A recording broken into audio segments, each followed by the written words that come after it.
Time to check 5. Question number 6. C. 9648 divided by 12. Frame a word problem. आपला word problem बनवायचा आहे. Word problem असा आहे.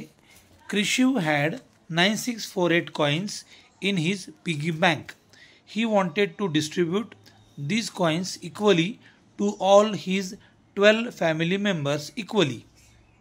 How many coins each family member will receive and how many coins will be left over? So this is the division. 9648 ला 12 ने divide करायचं आहे. पहिल्यांदा येईल 96 पर्यंत टेबल म्हणायचं 12चा. 12 8 जा 96, 0 उरले, 4 खाली घेतला. 4 ला डिवाइड करता येत नाही 12 नी, म्हणून 12 0 जा 0, 4 minus 0 is 4. 8 खाली घेतला, 48 पर्यंत टेबल म्हटला आपण 12चा. 12 4 जा 48, reminder is 0. Hence each family member will receive 804 coins and 0 coins will be left over.